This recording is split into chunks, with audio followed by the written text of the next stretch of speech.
Hey, howdy hey, and welcome back to Emily's Adventures in Horrorland. Today's film is another request,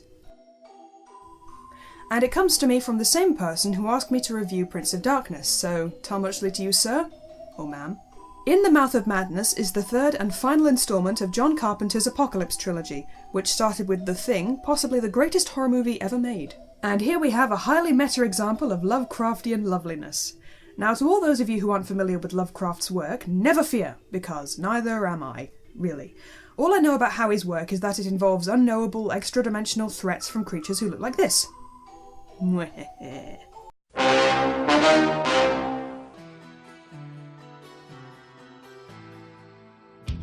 Ooh, excellent music. Yeah, this is a film I can get into.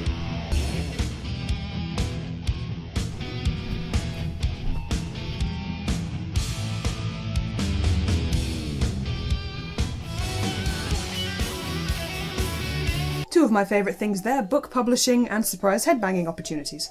Here we see our protagonist, John J. Trent, taking on a bunch of doctors while wearing a straitjacket. Pretty impressive. I'm not insane. You hear me? I'm not insane! The dinosaurs! The raptors! They were everywhere! Oh god! And it looks like he's in good company.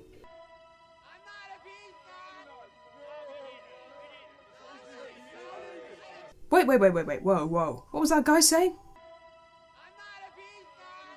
Oh, poor man's trapped in the closet. Don't worry, dude. It gets better. Piped muzak is also used to calm people down, which is odd since I'm sure that does the opposite.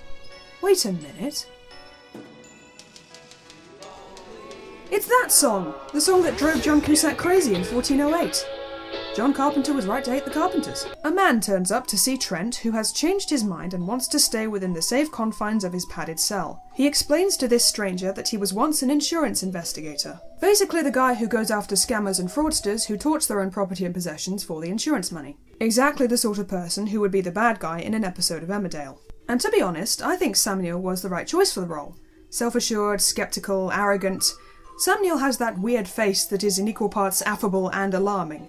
He's like that one uncle who approaches you every Christmas, gives you 50p and says, "Don't spend it all on sweets."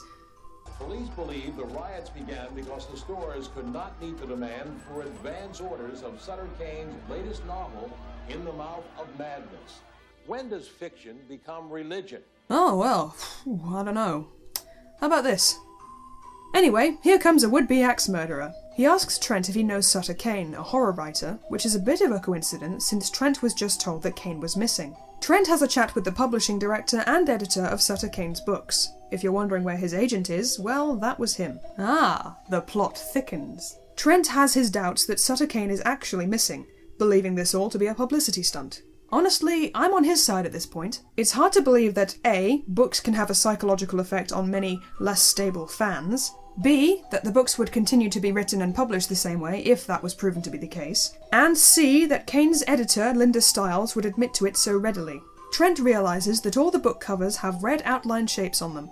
Together they form the outline of New Hampshire, and the red dot is where the disappeared Kane is believed to be. So Trent is sent off to retrieve the author, and Stiles is ordered to go with him to the chagrin of both parties.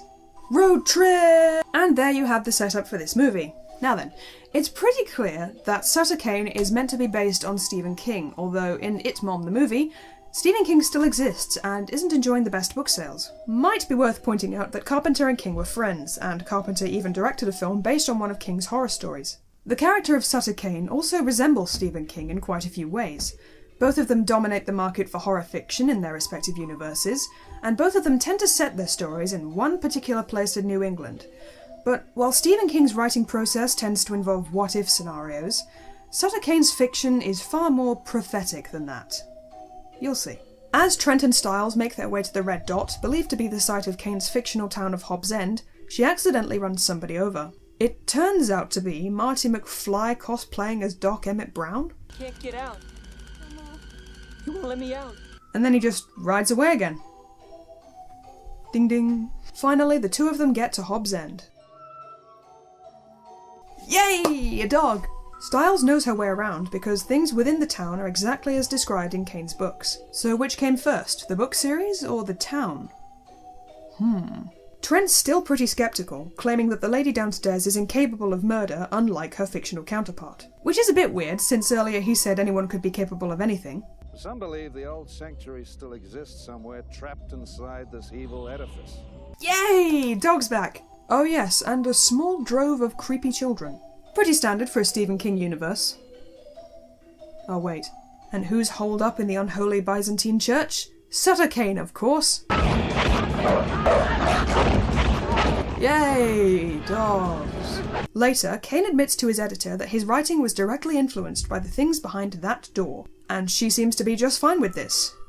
Ew. Until she gets back to the hotel to tell Trent that she's losing herself, and it's all the fault of the manuscript for It Mom. And after that, things get really horribly real. It comes time to talk about H.P. Lovecraft, and like I said, I'm no expert. I've seen a few films based on his writings, including an awesome claymation short film, and this unbelievably bad piece of work. As for his books, well, I've no doubt that they're well written and splendidly scary, but I don't know, I never know where to start. Howie's stories have several common themes, such as insanity, cults, cosmic demons made of rubbery tentacled flesh, etc., etc. Amongst all those demons and creatures, whatever you want to call them, probably the best known one is Cthulhu, one of the great old ones.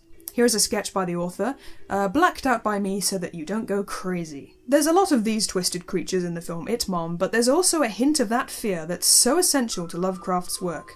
A fear of something too great and terrible to comprehend. Sutter Kane himself explains how his books serve as a conduit for his understanding of the dark gods behind the door.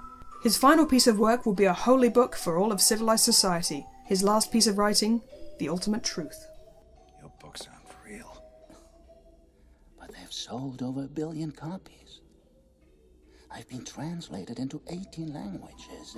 More people believe in my work than believe in the Bible. I don't know about that. I think the Bible's sold about 5 billion copies by now, so... Actually, even that 1 billion figure is a bit unbelievable for a horror writer, isn't it? I mean, just to give you an idea, the Harry Potter series and the 50 Shades trilogy combined, that was about 600 million copies at the most. But this film came out in 1995, before we knew these figures were even possible, and Sutter Kane does have the magic of the dark gods on his side, and... you know what? It's probably fine. I'm probably reading too much into this. Trent tries to get away with Styles, but she begins to distract him. Kane's writing me. He wants me to kiss you. Why? Because it's good for the book. Jesus! What the readers want to Oh, read. God! Yeah, this is that meta humor I was talking about. And then she decides to do the spider walk thing with a twist. Literally.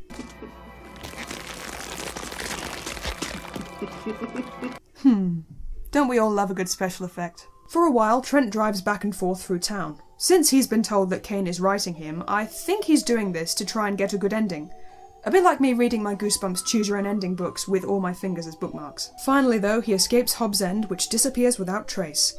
He is alarmed to find that Kane is stalking him in his dreams and sending him the manuscript to read wherever he goes. Sutter Kane is God now, and whatever he writes will come to pass. To Trent's horror, he finds that Styles has been written out of existence, and that It Mom the book is already being sold to the public. This leads him to crack a poor boy's head open and take sanctuary in the asylum. Maybe he does believe he's safer there. Maybe it's madness. Maybe it's Maybelline. If Trent has gone mad at this point, that doesn't surprise me. In fact, it seems almost reasonable that he'd prefer insanity to the reality that Kane has unleashed. The final kick in the face comes when Trent emerges into chaos and citywide desertion. Seeing a movie poster for It Mom, the film within a film also directed by New Line Cinema, he goes in to watch his former self on screen. Cynical, yet hopelessly naive. Well, that was pretty darn good. I can imagine that this kind of film would be fairly divisive. Not everyone is into Lovecraftian horror, that's fair enough. But arguably In the Mouth of Madness is good enough that it can be considered a contribution to the so-called Cthulhu mythos. After all, what could be worse than the whole world being driven into chaos by a bunch of gods who look like gigantic krakens made of reformed ham? And I like that the film takes its time realising that. For that reason, I give this film 8 jam sandwiches out of 10. For my next video, I'm going to do a reading of one of Lovecraft's stories, and if you have a favourite one, or one that you think would be good to start with, do absolutely feel free to let me know. As always, thank you very much for watching, and I'll see you next time. Cheerio.